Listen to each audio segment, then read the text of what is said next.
place, especially in the summer months. The most important thing is to get the message out about the need to protect, just listening to the stories of people with lung issues. Gentleman in front of you, I know this as well. I'm Peter Cooper. I'm one of the owners of Peke Safety.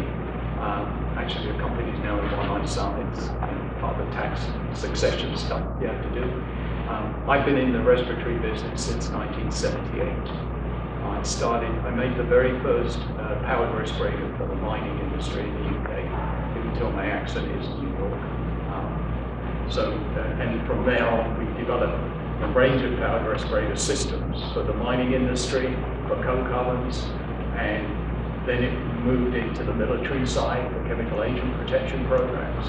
And in '98, I sold the company to 3M and said that was it. And then started another company and sold that. Started another one and sold that. And this one we kept. So we've been in this one for about 16 years now. We're based out of Punta Gorda, just outside of, I say just outside Naples, it's about an hour from where I live. I live in Naples, Florida. We moved the business from the East Coast to the West Coast because convenience for me to get there. So I'm going to give you a little bit about what we are and what we do. And then I'm going to go on to, sorry, oh, we've got to put it back on. So Peke Safety, as I said, is a company that's got a various range of products. We have over 50 years experience in respiratory subject and the subject of respiratory, but we are more than that, as you will see from this presentation. We have our own supply lines, we do our own servicing. We are exclusive on a number of products that come in. Most of the powered respirators that are sold in America are actually made overseas. And so they've all been subject to Mr. Trump's tariff issues at the moment, quite dramatically, I have to say. It's a pity, but there isn't any manufacturing company here. I only know one company that actually manufactures in the United States. That's a company called Bullard. And their products are not suitable for this type of industry unless you've got a big checkbook. But even most of 3M's products are made outside the country. So I said we've all been burdened with these tariff issues recently. So Peke has strong connections with manufacturing partners. I said we actually, the most popular product you'll need to hear be talking about is the power cap. That is made in the UK. I developed the very first one of those about 26 years ago. JSP, the company that makes it, have improved it obviously over the years. So I associate with them. I also associate with a company called Molina, which is out of the Czech Republic. A lot of people say Czech Republic. Well, I don't know if you know, during the Cold War, Czech Republic was the biggest engineering part of the communist system for engineering, and they have fabulous talent. And to me, they produce the best powered respirators in the world. And I've associated with them for nearly 30 years now. The other company we associate with is a company out of Korea, which is a company called Otis. And that's a cost point that we go with them. Again, high quality product, well proven, good technology. And I think that's the hallmark, that when you're spending the sort of money you're going to be spending on these respirators, you need to know, one, you can get it serviced, two, you can get the spares, three, we honor warranty, and four, the product lasts a long time. And I'll give you some of the case histories of some of these products. Out of interest, has anyone got a power? I know this gentleman has a trend at the moment. I got one of those too. You have a trend? Yeah. Anybody else have a? That one of the one with the black. The middle one? Here in the blue thing. The middle one? Yeah. Young Mary, yeah. Right. And what does everybody else wear, can I ask? Mainly paper. This Right. one. Hold your breath.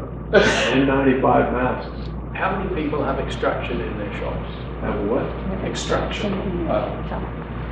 Because the reason I say it is that a respirator isn't an excuse not to have extraction, and vice versa. You do need a combination of both in your shop today if you're going to be in this hobby for a long time. And I always say we take out what you can't see, not what you can see. So extraction. Our clients include, obviously, the hobbyist market. We started with the power cap, the one on the right, in the chimney sweep industry about 16, 17 years ago. And we've got about 8,000 of those are used by chimney sweeps. When they're getting up inside the box, it's very narrow, on the head, light, and they can use that product. They are being subject in some applications now to OSHA and NIOSH approval, which means they have the silica dust, which is the new asbestos that everybody claims. And they're having to go to the more expensive OSHA, NIOSH regulated products. So what up on the box there? These products are all made in Europe. They all meet a European standard. You will see in our range, and I'll go onto our new website, which actually was launched last night. We have Gentex, we have Sunstrong, and we have Otis, and we have a range of NIOSH approved systems. Typically, because of the approval system, they're twice the price of any of these units.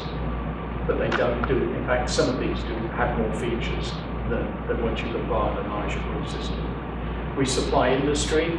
We have quite a large market now in the industrial sector. We have clients who've got 300 or 400 respirators in use and lease them. We do a leasing program for those. Our big side is our military medical. I mentioned just now I consult for the Saudi government and the Hamad Hospital Group in Qatar for all their EMS and ICU personnel. They all have powered respirators. We don't still give those to our nurses here, which is a crying shame, because they don't, disposables did not work during COVID for the nursing fraternity here. And I'll come on to an exciting development that we're involved with there later.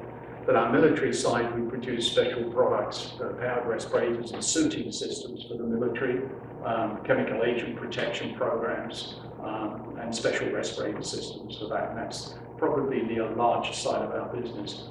Another side of our business is mass decontamination. You have a mass incident like we had at 9/11, it's ground zero, and at the Pentagon. We had all the shelter systems deployed to clean people as they come off those sites in the evenings, and anybody that came on those sites who were contaminated had to go through a cleaning process. So we supplied all the shelter systems for 9/11, both the ground zero and, as I said, at the Pentagon facility.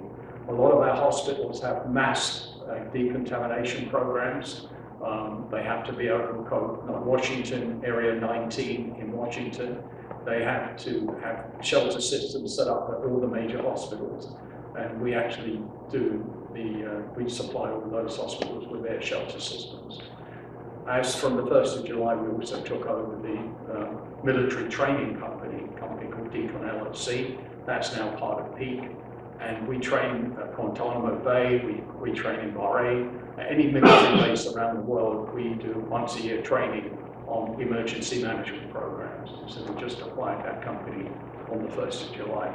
So we've got a fair spread of experience and subject matter in what we handle. Airborne contaminants, which is what we're here to talk about tonight. Dust, gases, vapors, mists and fumes. And they're all bad for you at some point in your life. And we're here to obviously talk about the wood fraternity. Factors to consider when you're working your hobby is the amount of time that you're exposed, and the amount of time you're exposed and breathe those substances in. The concentrations, the amount that's in the air. The breathing rate, the amount of air a worker breathes while working. While we're all sitting here, we breathe at about 32 liters of air a minute. As we work under stress, we go up to high levels. Cassius Clay or Muhammad Ali was known to have peaked at 186 liters of air a minute in a lung test, but that was exceptional. Typically, most people are between the range of 40 and 100 at peak.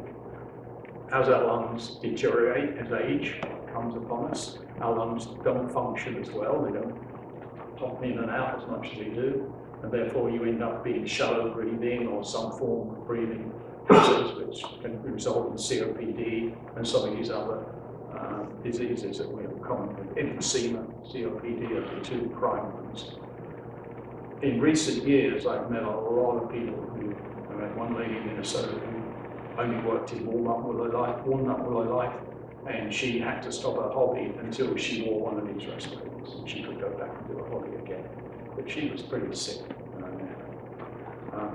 So we have to look at not only the type of dust, because in an airborne dust can be dry, they can be oil-based, and someone mentioned earlier that some of the woods like walnut has an oil based on it. A lot of the filter systems that are around, they're all very similar, but some are, the American system, don't let me say, is rather antiquated. It's about 42 years old, the standard that we have to meet here. And it's based on a silica dust test. Whereas the European tests are based on a dry dust, a wet dust test, and a mist dust test. There's 3 different types of tests that filter gets challenged by. So I actually believe that most of the European filters are of a higher standard in the 95 to 97 range. Once you get to HEPA, it's not quite the same, they're probably quite equal. But at the lower levels, they're certainly the European standards, in my opinion, are much higher. The type of respirators that you can get a disposable mask, which we all know from the COVID days. You all know half mask respirator systems, rubberized half masks. But to wear those masks in industry, you have to be fit tested because we go on Atkins diets or we all start taking Ozempic, and before you know it, your face changes. Okay? And in industry, they have to do fit testing twice a year to workers and record that. So if it's negative masks, you have to know, and there's 5 sizes. So you have to know what size, and that record has to be kept by industry as part of the OSHA regulation. And it really prevails across here. You can buy a half mask respirator, but if it's not fitting you right, it's not doing you any good. So, and then there's the powered air respirator systems. With powered air, you can have a beard, not have a beard, but if you've got a beard, you can wear a powered respirator. If you have a beard, you can't wear a negative respirator because it leaks at the sides. So the standard calls for anyone with a beard, and that's why we love the chimney sweep industry, because I'm sure 90% of them have beards, the chimney sweeps. It's amazing. We go to shows. So you'll see on this picture slide, the powered respirator is the guy who's got a beard. So the other beauty of powered air, of course, it's assisting your breathing. Most of these powered respirators give you about 160 to 235 liters of air a minute in different stages. Some products are a fixed range, others have a range of different sizes, different airflows. And if you do suffer with lungs and engine, the higher the airflow, the more assistance you'll get into your breathing as well. So it actually helps reduce fatigue over time. These are the standards that I just mentioned to you about the types of dust: oil-based dust, just dust, oil-proof dust, resistance to oil, and then N95, which is the one most commonly seen here, is the N-series respirators. The P100, the equivalent of that, is a HEPA standard as well. So it's either called HEPA or it's called P100. And they're 99.9% efficient, down at 0.3 microns in size.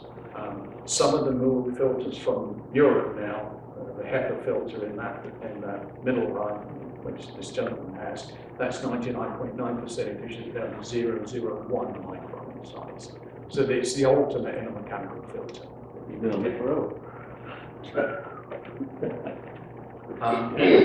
The most penetrating problems we have are dusts, which are in a range of 0.2 to 0.3 microns in size. A lot of our stuff, you get it in your lungs, you can cough it up, but below that, it doesn't come up. Sometimes it's digested through the system, but a lot of times it just sits there, and that's when you see the build-up, and people end up having lung problems. Stop me if you've got any questions as I go through this presentation, please.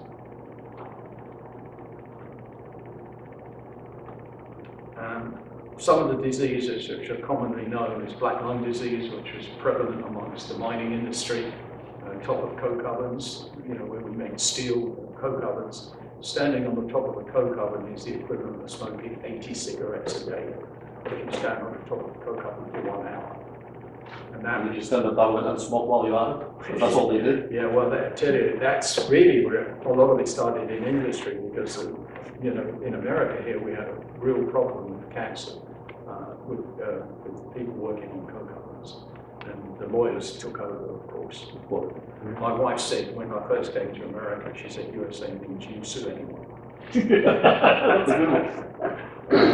The silica dust, of course. Now, silica dust is the latest problem. You know, asbestosis used to be the big one, but that's under control now. We often see a building which is shielded and covered. That's because they're stripping out asbestos, and the regulations are pretty tough when you try to take asbestos out of the building today. Bisonosis is the cotton industry. Again, not so prevalent here because our cotton industry has all moved offshore. But there's huge problems in Southeast Asia with bisonosis, with cotton workers exposed to the dust from cotton. Zinc fumes, lead poisoning, that's a lot to do with welding systems. The biggest single market for powered respirators today is the welding market. Before, the welder would wear a welding shield and he'd nod up and nod down, so they'd end up with a lot of neck issues. Now they keep the shield down and you've got these auto darkening lenses, all the fume got up in there. So guess what they did? They added a powered air to it and pushed it all away. So that's why singularly, the welding market is still the biggest market for powered air. I mentioned regulations. OSHA is the Occupational Health and Safety Administration. Anything in industry, OSHA regulated. And if it's OSHA regulated, it has to have a NIOSH approved respiratory system. If it's the mining industry, where you can get explosive atmospheres, that becomes under MSHA, which is the mining. So there are one or two powered respirators that you can use underground, but they're intrinsically safe. They have to be, because you can get methane and other gases underground and explosions. So they're the three standards that are prevalent in the United States. As I said, for this industry, for the wood turning market, we can get away with using European approvals because it's a domestic, and at the moment OSHA don't regulate the domestic market.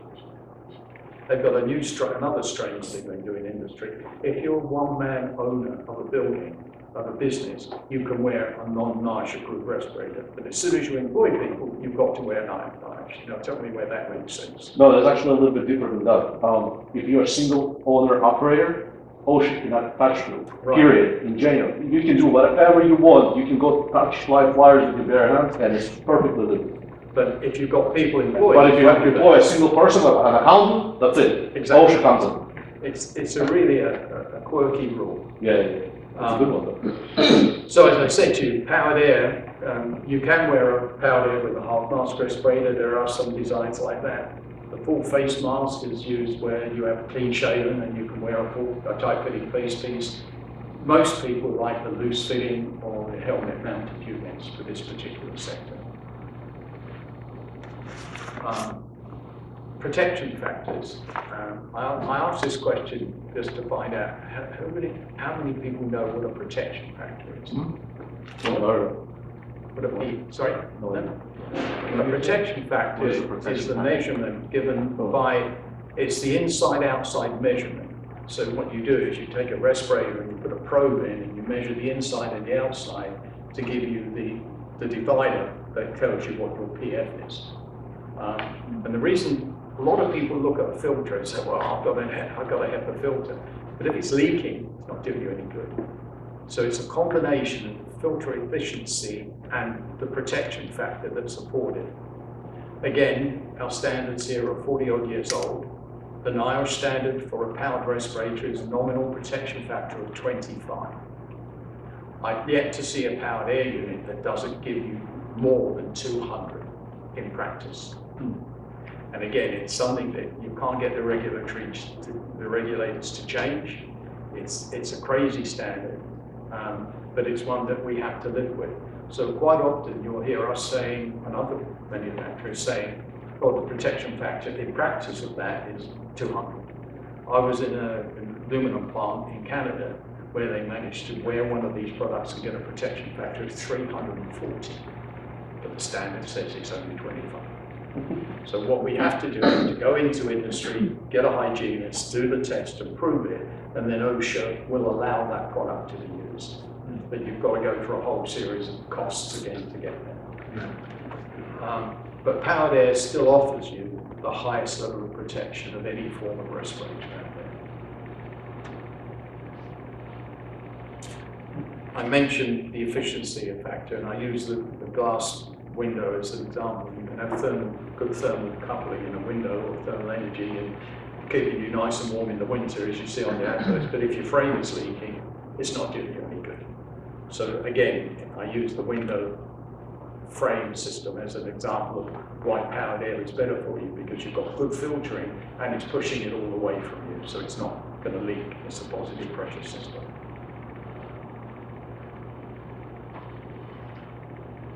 The list of toxicities in woods is growing because more and more of the woods that guys are using come from South America, from Asia, and there's some really very, very toxic woods. I've known, I do a presentation to the North Naples Wood Club. One of their members was using a particular type of wood, and he was in hospital in 1 hour on a respirator, on a resuscitator, because he was using some type of wood that was that bad. Others you're seeing now, you get skin rashes on the arms from certain types of wood. So again, there is a study going on at the moment with the University of Minnesota, where they've been funded to look at every type of wood that's in existence and come up with a chart to show you the levels of toxicity. Some of this data is already available online. You'll see some on our site with it, but it's such a vast list, and it's taken them 2 years to get to this point, and I think they were due to publish in Minneapolis and St. Paul at the AAW show, but they didn't. They're still working on it. But when that list comes out, it's going to be the most comprehensive list of woods and the toxicity of woods on what you should wear if you're using that type of wood in your hobby. So it's very, very important that all woods create dust. I see a lot of people taking their respirator off when they're in the shop. They finish their job and they take it off in the shop. Take your respirator off when you're outside the shop, because you're still breathing something in. And it's a discipline that you really do need to consider today if this is your hobby. This, you won't be able to read it, so I'm going to leave this chart I circulated this to the chairman of your club, and he can circulate this to you guys to read. But there is a long list here that is too small for you to read on here. But it's just an example of some of the information that is available on the most common woods. I heard a person say to me, what grows under a walnut tree? And I said, what are you talking about? He said, have you seen under a walnut tree what grows under that? So when that's in your lungs, that's what it's doing to you. It's killing your lungs. As we know, the body starts to get sensitized, and then as you get, we have situations where people have been so sensitized now, they can wear powered air, and we can bring them back to a certain level of comfort. But you will never get it all out of your system. There's a study done in the UK on a smoker who was smoking 20 cigarettes a day. He still had problems 30 years later from the fact that he'd stopped smoking 30 years, but he was still having issues with his lungs from when he was a 20-a-day smoker. So, the more you're exposed to these dusts, the higher the sensitivity is, and it's not damaging. So we've been serving wood. We came into the wood market about 6-7 years ago, and it was because of the power cap being acquired by people in America, and they were buying it in England. And the manufacturer, JSP, were very concerned about the liability aspect. They didn't know the application, they didn't know where it was being used, and then if something went wrong with it, people couldn't get the spares, and so their reputation wasn't good. So the Johnson family, who I've known for many years, said, well, you're great in chimney sweeps when you do the wood market for us, and try it. I said, well, if we do it, we have to do it. Once we're in, we can't be out. So we have to look at it, and we have to take out a very expensive liability policy. And primarily because you guys turn, wood flies off the chuck, and I can show you some horrible pictures of people who haven't had protection, face protection. And so the liability for us at this stage was more in line with historical eye and face injury, and that's really where the lawyers got involved with us, and we had to take out a fairly expensive insurance policy. costs us about $17,000 a year for our policy. And we've never had a single claim. And, you know, we put that down to the fact we try to educate people. We've had bits of wood fly off. We've had some of these respirators look terrible once the wood hit them. It has protected people. And you know, we can cite many cases where people have told us, well, without that, we'd be dead. So if you don't wear a respirator, at least wear a face shield when you do your hobby.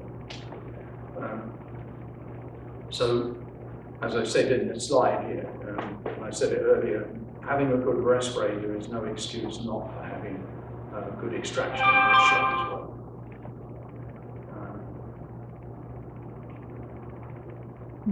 Our products. You can go on our QR code, and I'll give you our business card. You can go on our QR code and you can see the whole range. Now, our website was, if I've got a chance, I'll try and set it up here. Where our new website went up last night. It's taken us 6 months to put this new website together. And finally went up about 1 o'clock this morning. I know I was up at 3 trying to check it out and see how good it was. But if you just go on our QR code, you'll see our complete range of products. All our spares are available. The systems are available. The power cap, we only are allowed 140 units a month from the manufacturer, and we sell out every month. And in fact, I know our delivery came in last week before last, and I think we've got about 16 left this month's shipment ready. So it's a very, very popular product. But as I said, all our spares come out, all the systems come out of Punta Gorda. We have a chat line, we have, you can call us up. Got an issue, we'll sort it out. We do a 1-year unconditional warranty on all our products. If anything goes wrong, we pay shipping both ways and we replace the unit without any questions once we check it that there's an issue. On the power cap, out of the, what's it, about 1,500 to 2,000 a year we sell, we probably have 4 or 5. It's a motor issue or a battery issue. It's part of the quality assurance issues. On the Molina product, we've had 1 battery in 5 years. What kind of batteries are you using? We use lithium. We use the same. All our technology in these batteries is Sanyo, the same as Apple still use. Apple still uses Sanyo for all their battery supplies. Our batteries last for up to 4,000 charges. So the power cap one is up to 4,000 charges. I don't know, the manufacturer for the middle one claims about 2,500 charges, but as I said, in 5 years of that platform, we've only ever had 1 battery failure. And the Molina, the end one there, which is a neat little battery, runs for 8 hours. That's on the Otis product. Again, it's relatively new to us, that product. It's about 18 months now, but we've never had any problems. How long does the battery last in the power cap? 8 hours. 8 hours? 8 hours of continuous use. Yeah, the new battery is an electronic. I've still got an old battery in my one there. Because as soon as the batteries come in, you know, the systems are sold and people take them. Chimney sweeps crush more batteries than they ruin more batteries by driving over with their trucks instead of marrying. So no, all the batteries are very, very long lasting. And they've all got there's no memory in these batteries. Once you charge and discharge them twice when you first get the unit, there's no memory sequence to them. So you don't need to worry about leaving them on charge or only charging them a little bit. But again, that's the pedigree of the products that we offer. If you let them charge overnight, is that like a trickle charge? Yeah, it is, and it stops. Once it's full up, it doesn't charge anymore. Won't hurt anything. The software in them stops any more charge going into them. So they're all pretty good that way. So the one thing we say, there are 3M cell respirators, MSA cell respirators. They're the 2 other biggest competitors that we have in the industrial side.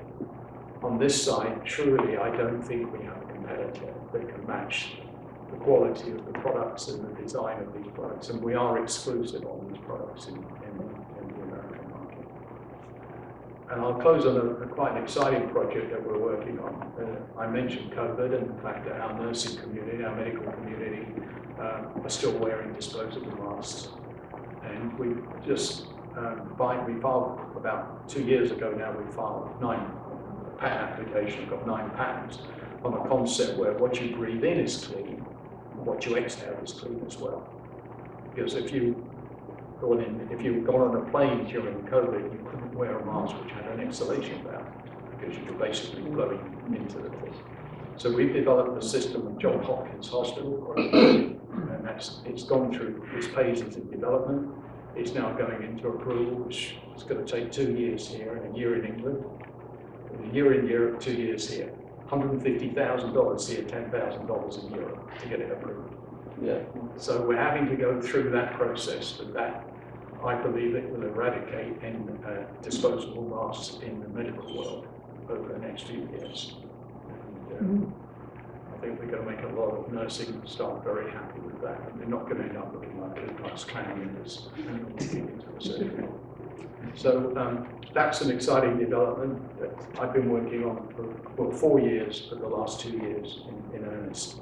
So I think, and that technology will come into this industry as well. Some of the technology that's being developed there, we're going to get economies of scale and bring new generation product out in about, well, here about 2 years, by the time I should finish playing. So that's the presentation. As I said, when you leave here tonight, I hope you're going to look at our respirators, but if you don't, look at somebody's and wear a respirator, please, because you certainly need to in this industry. Thank you very much. Some of the products here, if you want to try them. I said all the visors on these are Z87, which is the American standard, or Z87 Plus. They've now introduced a side deflection test as well. The blue one and the black one, the middle one, they both meet that new standard. The power cap is a European standard, and that meets the equivalent of C87, but not Z87.